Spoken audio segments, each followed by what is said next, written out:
Hi, I'm David Katzmeyer from CNET, and this is the UNF8000 from Samsung. It's a 55-inch LED-based LCD. This video review will apply from 46 all the way up to 75 inches in the series.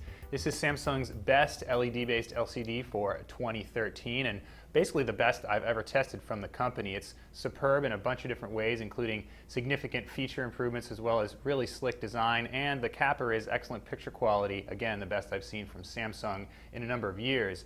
We'll start off with the design though. This TV is beautiful on the exterior. It's got a really thin bezel. You can barely notice anything around the edge. What makes it look even thinner is that it's black right adjacent to the screen. There's a little bit of silver underneath, and the stand virtually disappears behind it. It's kind of an arc shaped. One of the downsides, however, is that the stand is wide enough that you really need to encompass the entire width of the TV with your tabletop. So if you have a slightly narrower tabletop, it will tip over. That actually happened to me, so trust me, you really want a nice wide, at least the width of the television tabletop with this TV. Of course, you can always wall mount it and get that super minimalist look.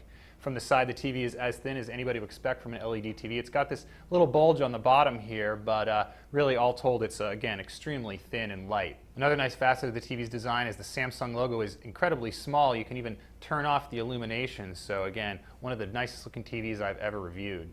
Samsung's 2013 Smart TV Suite is among the best in the business. It does have the ability to control your cable box via this On TV selection. There's also recommendations that the system will use to recognize and recommend shows that it thinks you'll like. Really not a big fan of that, but I do like the fact that the TV can control your remote, so potentially it can replace your cable box's interface.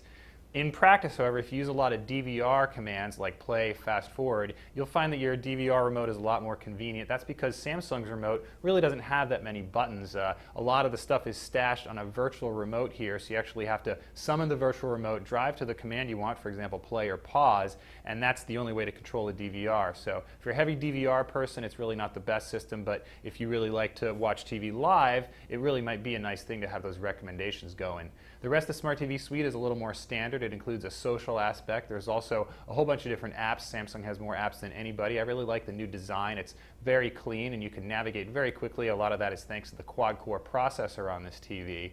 There's also the ability, of course, to access video on demand, and you have search. Samsung includes its voice search as well as gesture commands, so you can press a little button on the remote and summon up the voice search, and it worked relatively well in limited testing. I also appreciate it, again, that you can make limited gestures, but again, with this TV, it's not nearly as good as having that remote control. But of course, if you do misplace the remote, you can always control your TV by waving at it. New for this year, Samsung has a little pop-up camera, so it's not always staring at you, so you can hide it if you're not a big fan of that camera, if you just want to maintain as much privacy as possible. Other notable features on the F8000 include 4 pairs of included active 3D glasses. They're about 20 bucks a piece, so that's a pretty good deal. There's also plenty of inputs on the back of this TV, including 4 HDMI. There's 3 USB and a couple of analog ports, so really nothing goes missing in the connectivity department. As I mentioned at the top, what really sets this TV apart from other LED TVs we tested is the picture quality. Samsung includes a micro dimming scheme on this television that's different from its less expensive model. That allows the TV to control different aspects of the screen and increase or decrease the brightness. It's known as local dimming on some other televisions, and it works very well in this case. It produces really nice deep black levels, plenty of contrast, and there's very little blooming or loss of shadow detail compared to some of the other local dimming TVs we tested. Color accuracy is also excellent, as is the video processing. Picture uniformity, which on previous Samsungs was an issue, is excellent on this TV as long as you maintain the correct local dimming settings and you can't see any of those blotches if the dimming is working properly. So all told, the UNF8000 is pretty expensive, but if you're in the high end of the TV market and you're allergic to plasma, which offers even better picture quality, it's an excellent alternative. So that's a quick look at Samsung's best LED TV of the year, the UNF8000 series. I'm David Katzmeyer from CNET.